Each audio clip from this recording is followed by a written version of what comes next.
What's going on there, YouTube? This is ODC, that's me, and I'm back with another action figure review. This is my review of the Marvel Select Colossus. This figure came out back in 2011.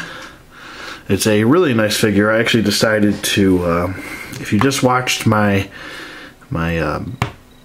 second half of my Marvel Legends collection, you saw this guy mint on card, and I decided to pop him out. Because he looks really great, and I was kind of on the fence. I was like, should I take him out of the package? Should I not? And then I did.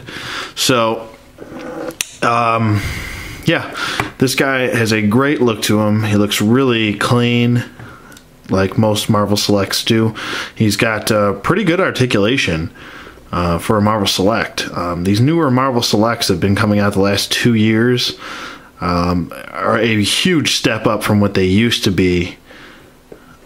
I own a few Marvel Select figures, and a couple of them aren't very well articulated, but these newer ones that have been coming out are, I think the paint's a lot better on them.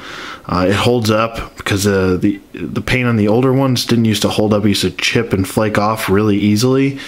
If you were to like tap them on something, it would start chipping. But these guys, the new Marvel Selects, their paint apps are a little bit better, and yeah, the articulation is also better. So, with that being said, let's get to his packaging here. As you can see in the background, this is the accessory he came with. It is a piece of the Danger Room. So, not really. I mean, you can lay it down, or you can like that, or stand it up any way you want. That way too. So there it is. There's his one accessory, and here's his packaging. It's a basic blister card packaging for Diamond Select, or Marvel Select I should say. And back up a little bit. Looks great. Definitely really great packaging for Marvel Select. It's got the nice Peter Rasputin face on there. Looks really cool. It's got I believe it's got Gambit and Cyclops in this wave, and it's got a little comic book there. And here's this little read up. I better pull this up. Sorry. There's this little read up if you'd like to read it. Go ahead. And that's his packaging.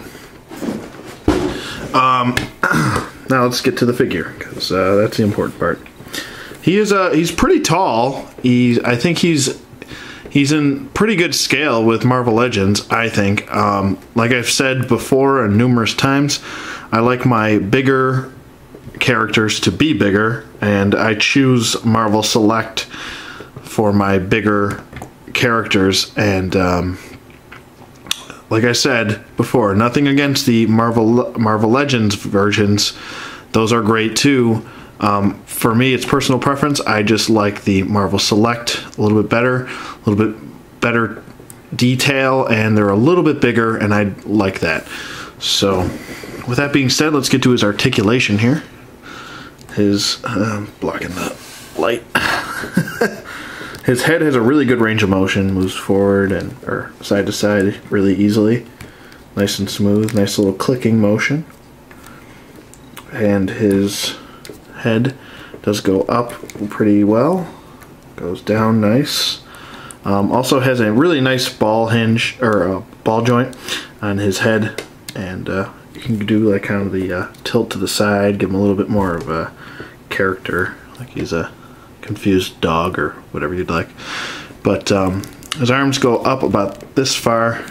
Nothing too crazy with articulation, but just enough what you need. Goes down. It can do a full 360, and I'll get to that in a minute, without having to go around this piece. But I'll get to that in a minute. He does have a bicep swivel, a single jointed elbow, and wrist rotation. Excuse me, I'm stuffed up. Wrist rotation and a wrist hinge going forward and back, or up and down, or whatever you'd like to do. He does have a diaphragm joint, which has a pretty good range of motion. So there you go. He's dancing for you there. I'm a dancing bear. I'm a dancing bear. I'm a dancing bear. Sorry. And he does not have any waist articulation because his waist is molded here on the bottom. It's all one mold. So there you go. And he does have ball hinged Y joints here.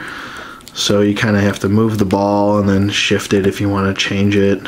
You know how much I hate Y joints, but it works for this, I guess. So he does have a decent range of motion. It's a little hindered because of the way his legs or his thighs are sculpted. But yeah, I mean, how many dynamic poses are you going to get Colossus in? So he can move forward and back. And he does have double jointed knees, so that's a big plus. And I like how they're hidden by his boot. And he has a calf swivel, which I'm not a big fan of. I don't like calf swivels.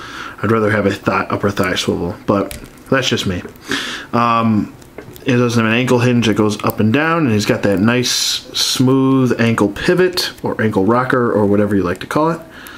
It's really nice, good range of motion.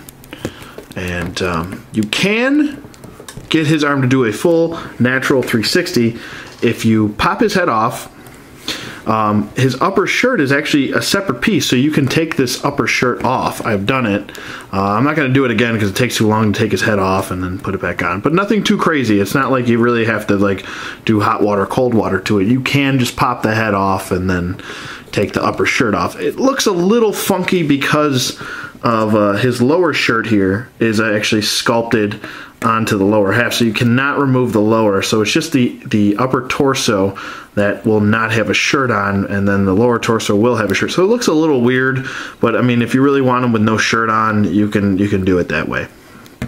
Yeah, and I actually don't mind that his singlet is red and going down all the way here, and I don't mind that they didn't paint that silver because it probably would chip off with time. And in this case, it's all molded. He is a red molded action figure as a base, so I don't mind that at all. That's fine. And let's get to his I want to do some size comparisons here with the recently reviewed Rhino I'll bring in. As you can see, Rhino's a little bit taller than him. If you include, without including his horns, if you include the horns, he's much taller than Colossus, but that's basically, so he is in perfect scale. I mean, they know what they're doing. They're doing things right over there. And, sorry, I'm moving his Danger Room piece. So he is shorter than Rhino, and I think that's about accurate. And let's bring in the Hulk, because he's humongous. He dwarfs Colossus here, the Hulk does. And as you can see, he's much bigger than Colossus. I'll do a little back-to-back too. And much larger. So he is in scale. I set this Hulk up with my Marvel Legends, and I think the Hulk should be massive. That's just the way I look at it. And I mean, he can grow. He can grow bigger as angry as he gets.